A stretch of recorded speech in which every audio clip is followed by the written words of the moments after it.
1200 కేజీల ద్రవ్యరాశి గల ఒక మోటార్ కారు ఒక సరళ రేఖా మార్గంలో గంటకి 90 కిలోమీటర్ల సమవేగంతో కదులుతూ ఉంది.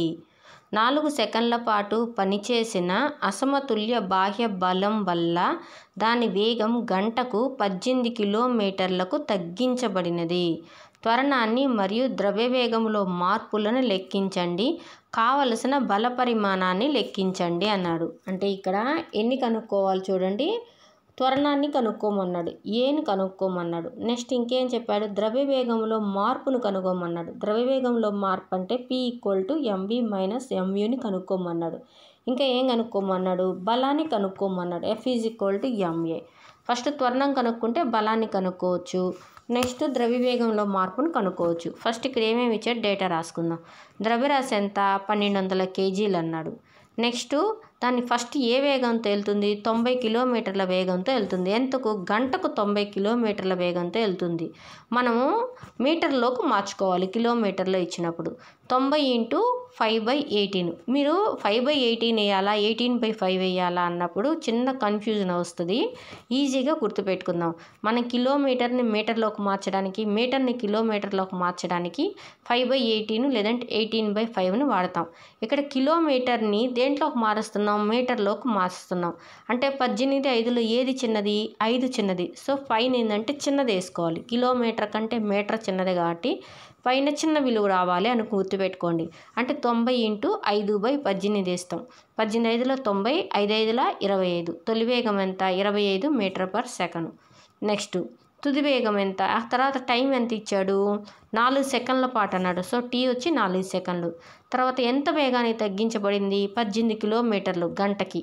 సో తుది వేగం ఎంత అవుద్దంటే v వచ్చి 18 km/h. ఇక్కడ కూడా కిలోమీటర్ని మీటర్లోకి మార్చాలి కాబట్టి 18 × 5/8 వేసాం.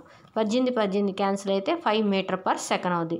అదే 90 మీటర్/సెకండ్ అనుకుందాం. దాన్ని మీటర్/సెకండ్ కిలోమీటర్లోకి మార్చాలంటే ఎట్లా వేయాలంటే, మీటర్ కన్నా కిలోమీటర్ పెద్దది. సో పైన పెద్ద అంకె రావాలి. అంటే కిలోమీటర్లోకి మార్చాలంటే 18/5 వేస్తాం. మీటర్లోకి మార్చాలంటే 5/8 వేస్తాం అన్నమాట. నెక్స్ట్ ఇప్పుడు అంత డేటా రాసుకున్నాం కదా. ఇప్పుడు చూద్దాం ఏం కనుక్కోమన్నాడు. ఫస్ట్ త్వరణాన్ని, తర్వాత ద్రవ్యవేగంలో మార్పుని, బల పరిమాణాన్ని కనుక్కోమన్నాడు. త్వరణానికి ఫార్ములా ఏంటి, మనకు ఎలా రావచ్చు, మనకు తొలి వేగం ఉంది, తుది వేగం ఉంది, టైం ఉంది కాబట్టి త్వరణాన్ని కనుక్కోవచ్చు. A ఏమవుద్ది, v అటు సైడ్ u వెళ్తే v - u అవుద్ది. t వెళ్తే t ఇక్కడ పెంచుతుంది కాబట్టి ఇక్కడికి వెళ్తే భాగిస్తుంది.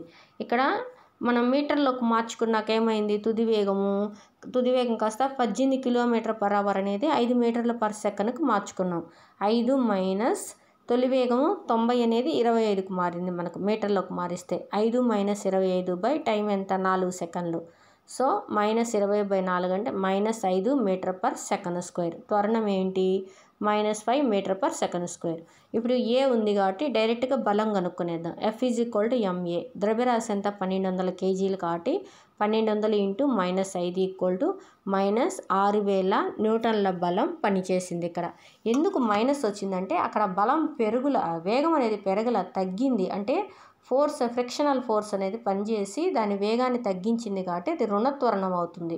అందుకే ఘర్షణ బలం కాబట్టి మైనస్లోనే వచ్చింది ఆన్సర్, -6000 న్యూటన్లు. ఇప్పుడు ద్రవ్యవేగంలో మార్పు చూద్దాం. ద్రవ్యవేగంలో మార్పు ఫార్ములా ఏంటి, P=mv - mu. ఇక్కడ mను కామన్ తీసామనుకో v - u అవుద్ది. m ఎంత 1200, v - u అంటే 5 - 25. మొత్తం చేసామనుకోండి ఇట్లాగా 1200 × -20 ఎంత, 25లో 5 పోతే 20 కాబట్టి 1200 × 20. 12 2 24. ఈ 2 సున్నాలు ఈ సున్నా పక్కన పెట్టామనుకోండి -24,000 కేజీలు మీటర్/సెకండ్.